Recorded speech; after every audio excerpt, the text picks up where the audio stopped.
અંતરના ઊંડાણની કોક વેતું ને કરાય વાત, આને સોરે નો સીતરાય સીતની વાતું શંકરા. આપણા ઘરની વાતું જાણીને આખા મલકમાં જે જાહેર કરે એવાને વાત કરીને શું કરવાનું? આપણી પાસે આમ આપણો પોતાનો હોય એના જોડે બેઠો હોય ને આખા ઘરની ડિટેલ જાણીને બીજાને જઈને કે હવા દેણામ કરી ગયા હો, એને માણા કહેવાય? એ આપણો કહેવાય? મિત્ર હેડા કીજીએ ઢાલ સરીખા હોય, સુખમાં પીછે રહે દુઃખમાં આગે હોય. બાપુ ભાઈબંધ તો એવા હોવા જોઈએ. હગો નો હારો હાંપડે ને મિત્ર મળે લબાડ, પત્ની મળે કભાર જા તો એળે જો તાર તૈણે પખા મોળા હોય ગિરનાર ભેગું થઈ જવાય ને શું જીવીને કરવાનું ભલા? ભાઈબંધમાં ઠેકાણા ન હોય, બૈરામ ઠેકાણા ન હોય. હગામાં આપણે એમ થાય હાલો ને, હગાને આપણે ફોન નથી કર્યો તો આપણે એમ કે ભગવાન જય માતાજી કર્યું સીતાને આપણે એમ કે હાલો તો કે 5,000 મોકલાવજો ને શું હગાને ગુડવા? ઘરે જ્યાં ભેગું બૈરું આ સોટતું હોય તો શું કરવાનું? બહાર માણા થાકે નહીં, ઘરે વયો જાય. માણાને થાક લાગે ને એટલે એમ કે ઘરે જવું. આખી દુનિયાનો થાક ઘરે ઉતરે. હવે ઘરનો થાક હોય ચા ઉતારવું? હે ઘરે આપણને એમ થાય આમ ડેલામ કર્યા ભેગા એમ થાય કે શું મહારાણી બોલશે. હવે અહીંયા વંટોળીઓ સડે તો આપણે ઈ પીડા કોને કહેવા જવું? અને અહીંયાથી પછી જવું ક્યાં? આપણે આ હરિદ્વાર જ્યાં હોય તો કે ભાઈ હાલો ઘરે જવું છે, રણુજા જ્યાં હોય કે ભાઈ હાલો ઘરે જવું છે. હવે ઘરે લોહી ઉગાડવા હોય ચા કેવું, ચા જવું, શું કેવું? એની જ મજા છે રામ.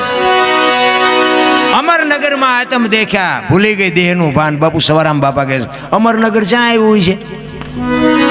આ અલખ ને આ બધા નથી આમ ઘણા મણા બેન આમ ઉભા થઈને અલગ ધણી પછી ને તેમ કહો છે ને અલગ ધણી છે ને કહો. અલખ એટલે લખી નો આગા એને અલગ કહેવાય. તો તમે અલગ ધણી કરો છો, એ અલગ ધણી કોણ છે? ઘણા એમ કે રામાપીર તો બાબુ ભગવાન છે, અલગ ધણી કેમ કહેવાય? અલગ તો લખી ન હકાય. રામાપીર તો આપણને ભલે ન દેખાણા હોય, બાકી જેથી હશે તેથી બધાને દેખાણા જ હશે ને. દેખાય ઈ લખાય, લખાય ઈ વંચાય. અલગ છે ને એ બાપુ દેખાતોય નથી, લખાતોય નથી, લખાય નહીં તો વંચાય કેવી રીતે? એ અલગ કેને કહે છે એનો એક દાખલો આપું તમને. માણા કોઈક તેલનો ડબ્બો લઈને આવતો હોય ને, એને તમે પૂછો કે ડબ્બાનો શું ભાવ? એટલે એમ કે 25 રૂપિયા કે ને.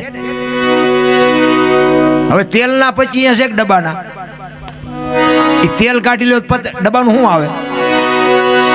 નકરા 25 આવે ને.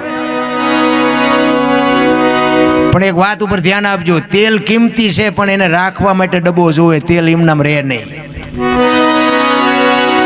તેલ કિંમતી છે, ડબ્બાની 25 રૂપિયા કિંમત છે, 2500 રૂપિયા તેલની કિંમત છે. પણ તેલ બાપુ એ 25 વાળો હોય ને તો જ આ 2500 ની કિંમત છે, નકર બાપુ તેલ રહે નહીં. અને સિંગ તેલ હોય, કપાસિયા તેલ હોય, પામોલીન તેલ હોય, એ તેલ ઉપર ન લખાય, ડબ્બા ઉપર લખવું પડે, એને અલગ કહેવાય.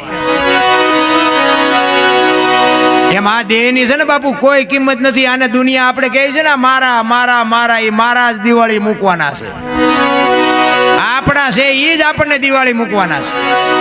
આ દેહની કિંમત કાંઈ નથી. પણ બાપુ ભજન કરવા માટે દેહની જરૂર પડે. ભજન વગર દેહ ન થઈ શકે, દેહ વગર ભજન ન થઈ શકે.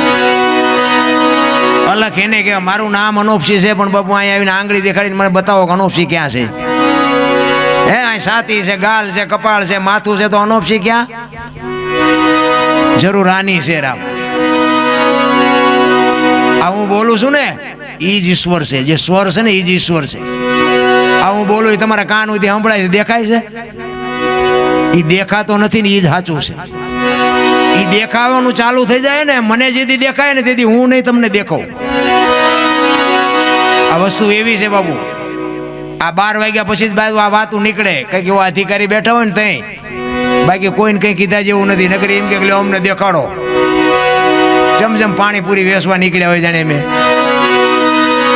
એમ નથી, મહેનત કરવી પડે. અમે ઘણી જગ્યાએ પ્રોગ્રામ જ આવીને તો કે આપણે રામાયણની વાત કરી, કીધું સાંભળેલું બીજું કંઈક કહો. આપણે મહાભારતની વાત કરી, એ સાંભળેલું બીજું કંઈક કહો. કંઈક આપણે સગાળ છે ને જલારામને કહ્યું, એ તો બધું સાંભળેલું બીજું કંઈક કહો. પણ તારે શું સાંભળવું છે એ તો તું કે.